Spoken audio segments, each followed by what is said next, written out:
I must show this to you, because this is where your 3X great-grandmother, Eleanor, would have got her water.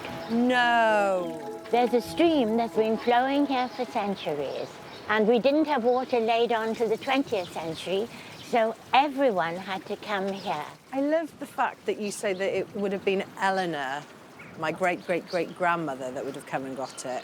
The men wouldn't come for water. Grief, no. The men? Fetch water? It's the women's job. And actually, it's rather nice, because I knew someone who used to do it, and she said what a lovely social thing it was. Well, because as we took it in turns, she said we gossiped away.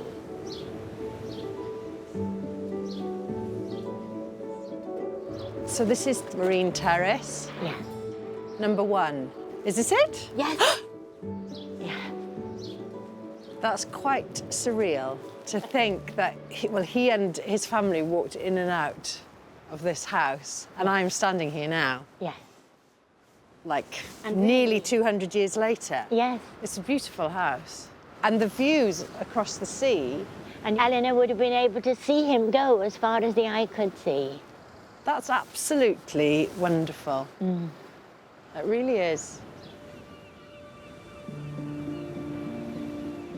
Being here now, it's making it more real that my great-great-great-grandfather lived here with his family, sailed out on the sea there on his ship. I feel very connected to him. And what is really lovely is that, of course, it's my mum's father's side of the family. I'm so lucky that this is here. So lucky. The current owners have allowed Ruth to take a look around Evan's former family home.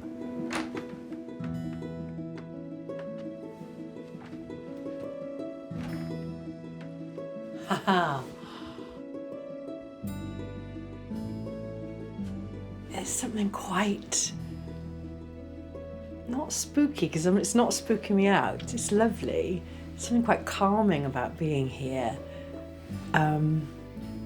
Quite comforting, actually.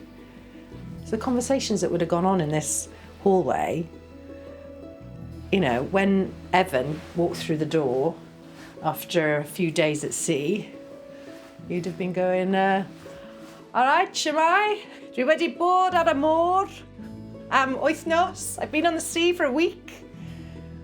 Beth sy am cinio? What's for dinner? Something like that. Yeah, but it's a gorgeous home. He was a lucky man, wasn't he? Dyn lwcus oedd e. He was a lucky man. Ruth wants to know what happened to Evan after he moved here. Sue, thank you so much for bringing me to this house. What a treat it is to be here. And I would love to know if you have any more information here. Yes, I have another crew list for you to see. Okay. The top name on this list is Evan Jenkins, 1847, Newquay to Liverpool. Oh, dead. Yes, I'm afraid so. Oh. Aw. Yes. Oh, bless him. Yes, unfortunately, it was a very sudden death, as you will see from the death certificate. Apoplexy. Apoplexy. It's like stroke. That's, well, I mean, I know we're none of us immortal, but that's, I feel like I'd sort of got to know him and now he's gone. He's gone so quickly, yes. Just as you find him, he's gone again. Yeah.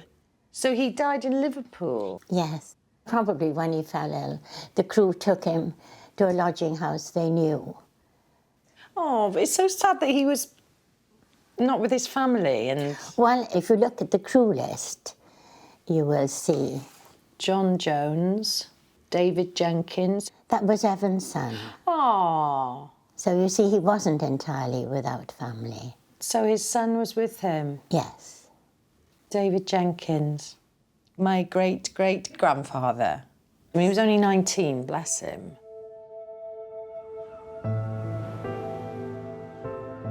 There's something reassuring to know that Evan's son was with him when he died, and his son was David Jenkins, who is my great-great-grandfather. The same David Jenkins that married Hannah and then went on to have those 9 children who are all listed in the family Bible. And I love joining the dots up like that. So it would be really good to find out more about David now. At 19, David had already followed his father to sea. Ruth wants to find out what happened to her great-great-grandfather after his father's death. She's meeting maritime expert Dr. Ellen Jones from the University of Exeter. Hi. Come on in. Okay. So this is your great-great-grandfather's marriage certificate. 1858, 1st of May, David Jenkins married Hannah Thomas. He was 29 years of age and she was 19. And he is described as, yay, a master mariner. Fantastic. Good on you, Dave. So this is the Lloyd's Captain's Register for the years 1874 to 1879.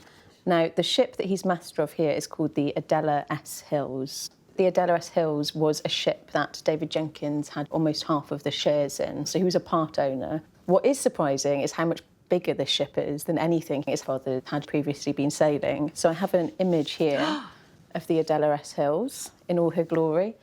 That is incredible. The ship was built in America and it can carry 460 tons of cargo. So he's moved up quite drastically in the world in terms of shipping. He really has. So this is the log of the Adela S. Hills trading. In 1876, he traded the East Indies, Yeah. Burma, Mauritius, and the Red Sea. Long way from West Wales. Really is, isn't it?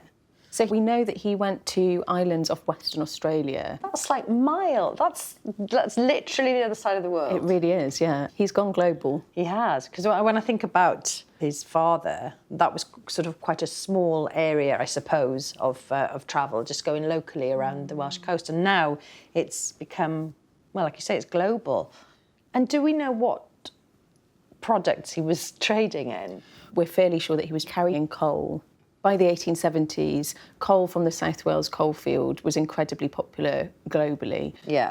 And it was particularly popular because it was seen as smokeless. So it was fueling some of the earliest steamships and trains. So there was a global demand for South Wales coal. So this is essentially a customs document for the Adela S. Hills. Right. Telling him where he's allowed to go. Any ports and places in the Indian, Pacific and Atlantic Oceans, China and Eastern Seas and United States, continent of Europe, and back to a final port of discharge in the United Kingdom, term not to exceed 3 years. What, so he could be at sea for 3 years? Yeah, that's the expectation being set up. Well, well, well. It really is mind-blowing. David Jenkins, my great-great-grandfather, he travelled the world on these sailing ships. You know, I've been lucky enough to go on some nice holidays, thank you very much. But what he must have seen and what he must have learned, it makes me realise how little I do know about life. What also does really intrigue me is he was at sea sometimes for a couple, 2 or 3 years. And yet he had 9 children. What was his family doing when he was at sea? It's something I know nothing about, and I blooming well want to find out more.